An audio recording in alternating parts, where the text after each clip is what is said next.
Hey, it's CS Joseph with csjoseph.life. We are recording from my amazing dining room studio, complete with larger whiteboard, and the camera is sitting on top of a tripod and on top of two Nintendos. I'm not even kidding. It's literally sitting on top of two Nintendos stacked on top of each other in this interesting studio experiment, right? So, yeah, the lighting's crap, I get it, but that's what happens when you're trying to do everything low budget, right? So, anyway, so what do we talk about today? I had a few requests for this recording, this particular episode. It's a continuation of the existing Cognitive Functions playlist, but it was necessary because I got a lot of requests for this video just so that people have a better understanding of how cognitive functions work. Also, been getting a lot of comments about auxiliary and dominant functions and how information flows into the mind, and people seem to have this really weird idea that with cognitive functions and how they're ordered from like the top to bottom, that the information seems to pour into the head from the top down. And I'm here to say that that's not even remotely true. In fact, that's total bullshit. The reality is that the way the cognitive functions work is that they take a different approach. And it's actually all 8 cognitive functions taking in information and dispersing information at the same exact time, right? So why? Well, it's because our minds are kind of like a radio. So, starting with that, I'd like to introduce to you Mr. Radiohead. Mr. Radiohead, yes, a skeleton. Why? Well, because look at a sperm, and by the way, this is all theory, but I mean, Jungian analytical psychology is based on theory, right? So, I mean, who cares? Anyway, so we have a sperm. I said in a previous video, when a sperm makes contact with the egg, that the sperm itself basically represents, the skull and the spine, and then like the central nervous system. Everything else provided would, in theory, be provided by the female component or the egg, when it comes to creating a child, right? So, why is that important? Well, it's because Mr. Radiohead, he's tuning into things. He's tuning into a lot of things. In fact, he's tuning in, like the rest of us, to the 8 cognitive spectrum. Hero, parent, spectra, technically, actually. Took me a while to figure out the plural on that, right? It's kind of like saying nemesis, which is the plural for nemesis. I guess that kind of counts because we have a nemesis function, right? Anyway, so hero, parent, child, inferior, nemesis, critic, trickster, and demon. So why is this important? Everyone thinks so we have the INTJ here, and it has 8 cognitive functions. We have introvert intuition. Everyone thinks that for some reason the INTJ, all the information comes in this way and then just kind of makes its way down here. That's not really actually how it works at all. Like, no. That's not how it works. So, how does it work? Imagine the mind is just a giant radio. Just really a giant transceiver. It's able to send and receive signals at the same time. How is it able to send and receive signals? Well, if it's able to send and receive at the same time, that makes it a transceiver, basically. And sending would be extroversion, right? And receiving would be introversion. Sending and receiving, like a radio would. Sending, receiving, broadcasting, and you broadcast out at different frequencies, right? Different spectra, the plural for the word spectrum, because there's 8 different spectrum or spectra that our minds are aware of. And we're receiving and sending information on all of these frequencies at the same time, right? Well, hold on. So if you would imagine, basically, so we have willpower, rationale, morals, physics, short-term memory, metaphysics, logic, ethics, long-term memory, or the past. For the INTJ, all 8 cognitive functions, they're like different channels, right? And because of these different channels that our minds are aware of, we're able to send and receive at different frequencies, some higher than others, on these different channels, right? So, for example, the hero function, and by the way, I know I have 100 frames per second and 75, 50, 25 frames per second. We don't actually know the frames per second that the mind is able to tune into these channels or these spectrum at all. We have no idea. They're just there for points of reference, really. So the hero function being the apex of the ego, essentially. I have no idea what it is. No one does. I mean, we'll figure it out one day, I'm sure. But until then, we're just going to pretend that it's 100 frames a second. So this means Mr. Radiohead, if he is an INTJ, then he's getting 100 frames a second of introverted intuition, which is willpower. His ability to desire, his ability to want things. Want has a lot to do with the future. It's also known as the personal unconscious. It is what allows him to see into his own future and then know what he wants, right?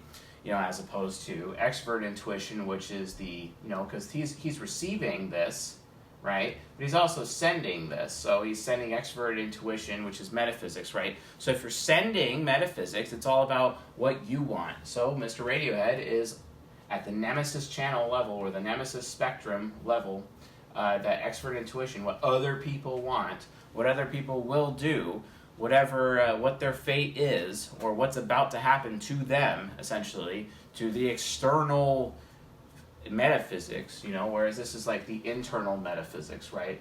Metaphysics being external, but it's kind of, I can't really say that, it's more like personal unconscious, right? And this is like the external unconscious, also known as the collective unconscious, which is extrovert intuition. And yes, I know there are a few of you here that are Jungian purists who think, well, Jung never said that the collective unconscious, has anything to do with extrovert intuition. And I'm like, yeah, okay, I could see that, but many people in the field since Carl Jung actually have decided collectively that is what that means. So, I mean, take it up with them. Don't take it up with me.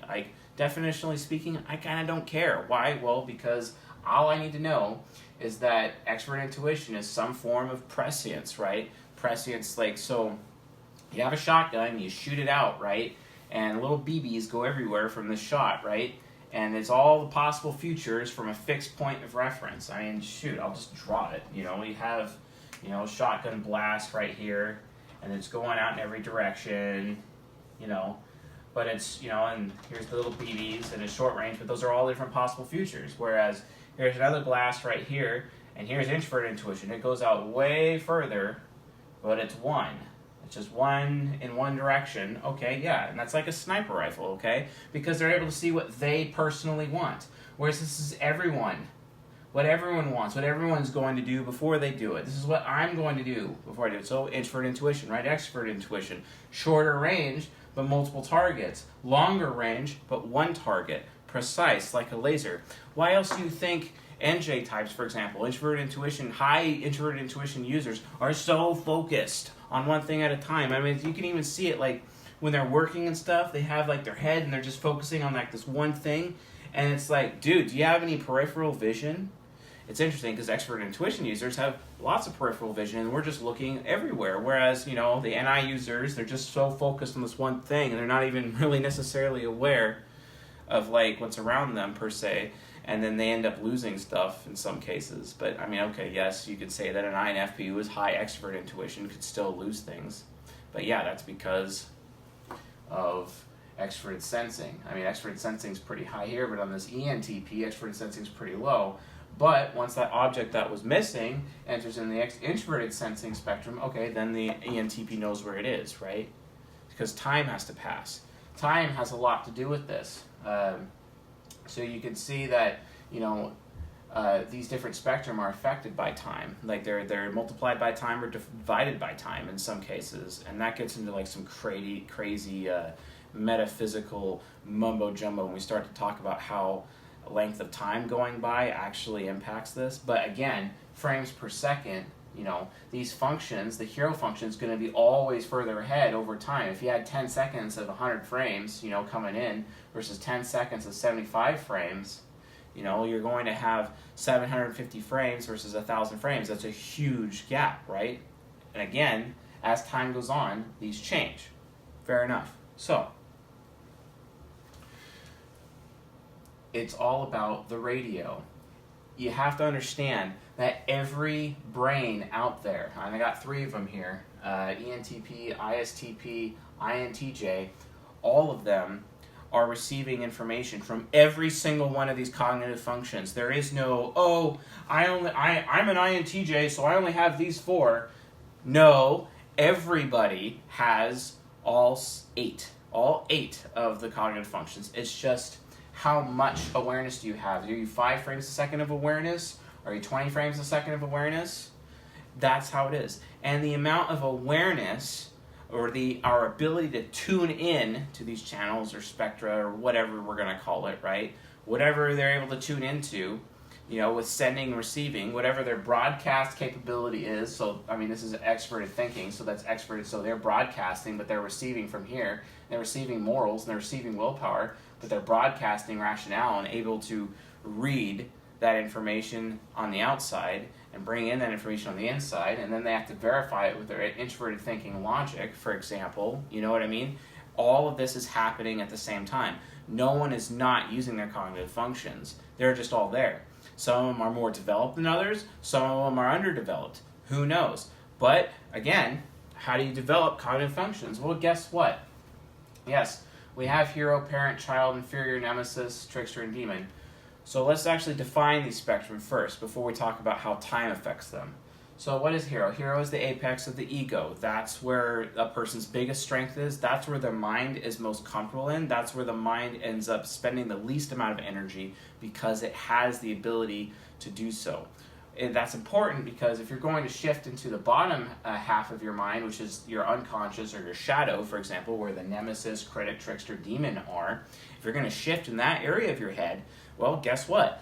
That means you're going to find yourself in a situation where you're just running out of energy. So this is an INTJ, right? So he's introverted, so NITEFISE, that's an introverted type, okay? Because he's introverted, introverted with this type, he is able to energize this side of the mind with solitude.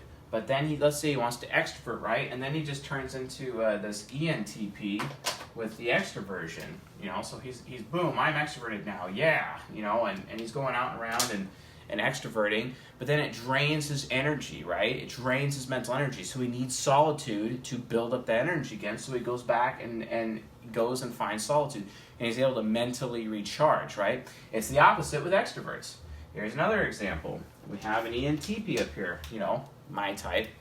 So ENTP, we start off extroverted, we're gaining a lot of energy, being around a lot of people, and sometimes our batteries get so full and whatnot, and then we gotta take a rest by going off and being alone. It's not really taking a rest, actually. We're kind of more resting when we're around people because we're able to gain energy from that three's a crowd interaction, right? And because we've gained an energy, we want to go spend it. It's like our battery is too full. Let's go spend it. So we spend the energy.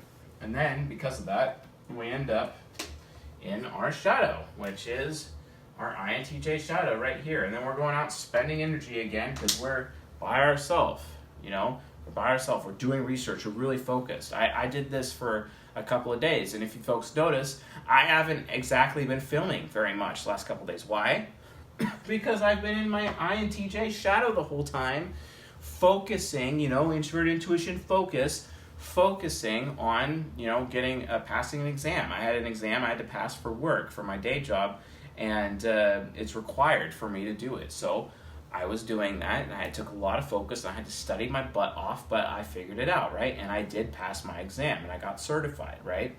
And then, after that, I just had no more energy, and I had to spend all this time extroverting and going out and meeting people and talking and doing nothing else. I didn't even want to spend much time on the YouTube channel because it takes energy for me to film myself by myself, right? So I needed time to energize. I just couldn't do it. I was like, ugh. So I had to get some human interaction to recharge my extroverted batteries, you know what I mean?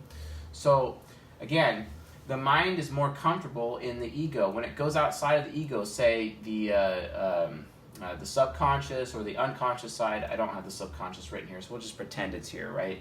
So with the subconscious, same thing. It's not as easy. So a person can't stay in their subconscious or their unconscious for very long, and as soon as their mind gets tired, it just throws them back into their ego, and then boom, they're in their ego. Now, how can this change? How can you actually keep someone in their unconscious or their subconscious for an extended period of time, even after they've ran out of energy? Well, there's a couple of ways. Mind-altering substances, stress, and abuse. Those three things can definitely keep someone in a different side of their mind for a prolonged period of time. Especially if you have familial abuse and a really crappy childhood, you could actually end up stuck in one of the other sides of your mind outside of your ego, especially if your family is against your ego because they don't like your ego, because your ego is incompatible with them, right? Because of that incompatibility, it causes stress, and then they don't accept your ego, they don't like you being for who you are, so you have to be in one of the other sides of your mind to be safer around your family, and you could be there prolonged, you're just in a heightened state of stress, and then finally when you grow up and you're able to move out of your home, it's like you become a different person, right? Well, that's because your mind is finally able to be safely in your ego, and I had that experience when I was 26 years old. It took a long time, right? And I'm 31 now, so I've only been in my ego for the last 5 years. Probably why I thought I was an INTJ for so long. You know what I mean? You take the test and I scored INTJ. Although when I first took the test, I actually scored INFJ, to be honest. But who cares about what the test says anyway? Because tests are dumb. Just focus on interaction styles and temperaments. And if you need a grid to, an infographic to help you navigate that, go to the front page of my website at csjoseph.life and you can download it. And then you'd be like, oh, thank God, now I know what the functions look like and all the types on a grid so I can type myself in others. Yay! Yeah, exactly. You can go ahead and do that. No problem, So anyway, so the mind is like a radio. We're able to tune in and broadcast and receive, and we're just this giant transceiver, and we are receiving we are sending and receiving all 8 of these cognitive functions, and half of them are for judgments, which is decision making. The other half of them is for perception and gathering data, and we're sending and receiving data on all of these channels, potentially if they're introverted or extroverted, at all times. It's just how much is our mind built to send and receive per channel or spectrum, whatever. How much? It really comes down to frames per second. So, how much awareness does the mind have in each of the 8? That's the point. So we actually have all of them. We don't often see the demon, which is the worst part of ourselves. Why? Because it's only 5 frames a second. Think about that. Think about all of the total seconds you've lived in your life. And then think of the amount of frames within all those seconds that have gathered. You'd probably have in the trillions, or even beyond that for the hero. And then you're probably not even at 1 million or something. I don't know. I mean, do the math, right? But I'm not going to do the math, But you see what I mean. It's just points of reference, right? So, again, the demon has a lot less. So it's not as developed.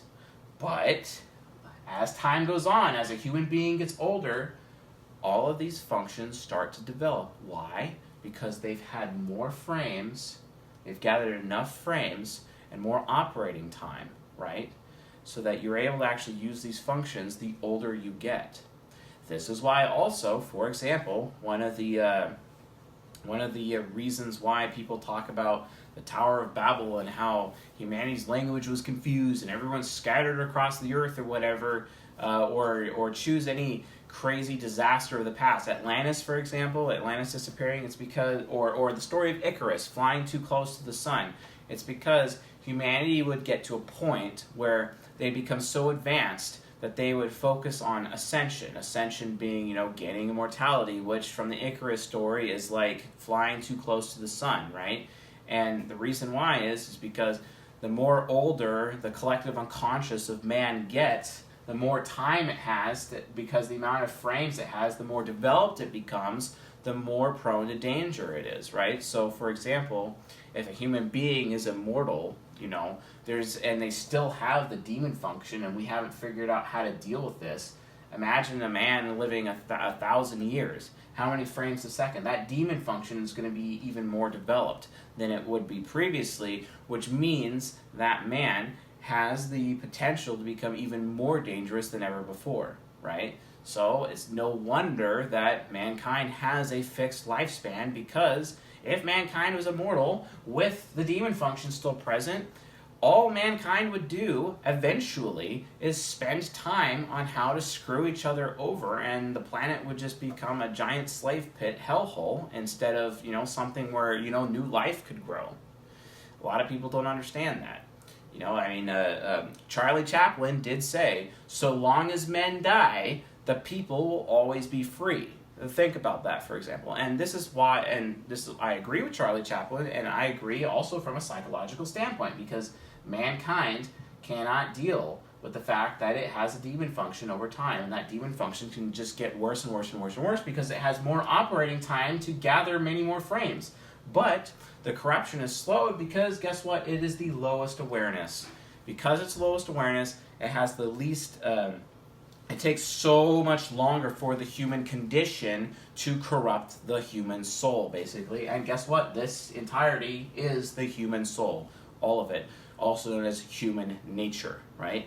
This is all human nature. We talked about nurture, and I have some videos about nurture, but nurture is like the outside influences or other people's, the collective other people's souls getting together and then providing stimuli and experiences and reactions to any individual, and that's a human nurture, and that includes like their birthday, their parents, all these different, where they were born, the language they speak, where they went to high school, for example, where they're going to college, what they believe with their politics, how ignorant they are versus how wise they are. All of that is human nurture, right? Well, why do we learn about human nature? Well, because when we get into relationships with people, especially intimate ones, or working relationships with people, if we understand nature right off the bat, we've just saved ourselves 10 years of time. And then we can focus on figuring out someone's human nurture, like what their favorite color is, you know what I mean? So because you know this information ahead of time, you're finally in a position where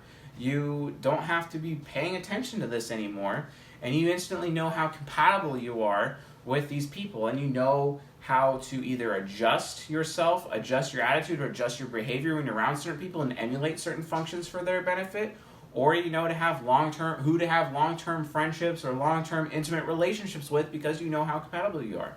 We're going to be talking more about that in the compatibility series, right? Just want to get some of these user-requested videos out of the way before I continue to do that, but don't worry, it's coming. So, hero, parent, child, inferior. So hero is where the mind is most comfortable. It's what it's most capable. The parent and the hero is actually optimistic. The parent is pessimistic. It's also what can cause the hero to listen to it because the hero is flying around saving the world, but it has collateral damage, and the collateral damage ends up hurting the children, and the parent gets in the way and says, hello, Mr. Hero, you need to stop flying around all over the place. Calm down. You're going to hurt the children. And the hero's like, oh, yeah, you're right, and then I'll stop. The child is where a person's innocence exists. It's known as the divine child. It's like the little kid that can get through the minefield every day when it's going to school, doesn't even realize it's a minefield and it could die, but for some reason, by some miracle, over and over and over, the child is always able to get through the minefield. And that's especially true with NI child, for example, introvert intuition child. The inferior is where a person's fear and insecurity exists. Fear and insecurity is a big deal. Everyone has fear and everyone has insecurity in the fourth function. So if you look at INTJs, it's extroverted sensing, which means they have performance anxiety in their fourth function. And ENTPs have anxiety in trying things that they've never done before, for example. And ISTPs have anxiety with how other people feel, and they're afraid of making people feel bad or afraid of people valuing them less. That's the ISTP, for example. Everyone has fear. The difference is that once the inferior function has developed and gains a lot more time, it actually can turn into an aspirational function where a person can take their fears and actually turn them into aspirations, and then they don't have those fears anymore. And that's actually how a human being reaches self-actualization. Self-actualization is literally getting over your inferior function, getting over your fears, and living inside your fears and turning them into strengths and turning the inferior function into a strong function, right? That's how you reach self-actualization. To reach enlightenment, you have to get over your worry with your fifth function, and you also have to get over your demon at the same time, and that way your mind is 100% integrated, and then you are enlightened and in nirvana, etc. That's kind of how it works from a psychological standpoint, right? So anyway, again, our mind is literally a radio. It sends and receives on these 8 channels or 8 spectra, etc., and sending and receiving information to other human beings and whatnot all around, and this data is coming into us and it's going out of us for decision making and for gathering information and perceiving, etc. That's how this works. It's not about, oh, well, it's my dominant function, my hero, so it's only going to come in from the top and then just trickle down this way. No, it's all of it simultaneously. The difference is how much awareness you have, how many frames per second, etc. That's how it works, right? So again, person's worry is here. Person's wisdom exists in the critic. They can also go witch mode and just become like this old woman with a shotgun or a woman with an axe, like in The Shining, etc. That is the critic function. It's got positive and negative to it. It's also a bit pessimistic. The trickster is a little optimistic, but the trickster is like a black hole within the soul. It's something that people think that they're good at, that they have a strength in, but in reality they don't. So it kind of tricks them. So for example, INTJs have no idea what social rules are, or social cues, or social norms, social expectations, and they try to be social with people, and then it backfires on them, and they're like, I don't know why. So they have to spend a lot more time trying to figure out the social behaviors than most people. And again, as the older they get, the more experience, the more frames per second that they're able to gain. I mean, the frames per second will remain the same, right? Potentially. I mean, there is an argument that you can increase your frames per second, but just slightly. It really just depends on certain factors. My mentor, R.P. Morial, he had what we called overactive TI child as an INFJ, which came as a result of huge amounts of abuse in his life. And because of that abuse, he's been able to actually have, it would seem like, additional frames per second in his introverted thinking child, which means he valued, as an INFJ, he's an INFJ who values logic and thinking almost more than any other INFJ that I've ever met, for example, because he walks around being like, well, this is the truth, and I don't care how you feel about it. It's just what it is. Get over yourself. This is reality. You know what I mean? But then that's very off-putting to people, etc. But it's like him breathing fire on them, and because he's breathing fire on them, he's actually burning the lies away and creating diamonds into people and actually making them better if they have enough will or discipline to take the heat. INFJs telling the truth. Awesome.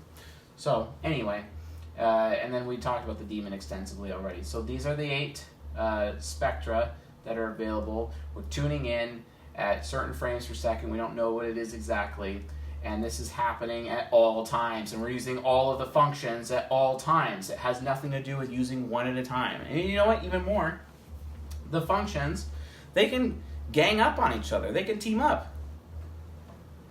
You ever hear of something called the demonic parent or the demonic child? They can team up. Demonic child, and that's where temper tantrum comes from, for example. Or when the parent and the critic team up and beat people up, for example. It happens to me all the time as an ENTP. It's like, wow, you're really stupid, and like, I'm smarter than you, so I'm going to prove it to you while showing you how stupid you are, for example. You know what I mean? ENTPs do that, and it sucks, and we actually alienate people with our harshness because we do this, but it is something we do. It's also why TE critic, for example, the critic and the demon can team up with the ENTP, SE demon and TE critic, and that's what causes ENTPs to be insanely spiteful. We're very spiteful people. We'll say things out of pure spite just to be an ass, even though there is nothing even there. And it's usually even clever to the point where there could be a lesson learned as a result of the spitefulness, but it's still spiteful, right? Anyway, that's just an example. So, yeah, we got Mr. Radiohead, and we're all Radioheads. We're all tuning in and broadcasting, sending, receiving, transceiving information in these 8 cognitive functions, etc. These 8 cognitive senses, according to Jung. So that's how cognitive functions work mechanically. So hopefully that answers your guys' questions. So if you have any questions about this, please leave in the comments section, and I will answer your questions about cognitive functions. If you found this lecture useful, helpful, educational, please subscribe to the channel here on YouTube and on the podcast. That would be dope.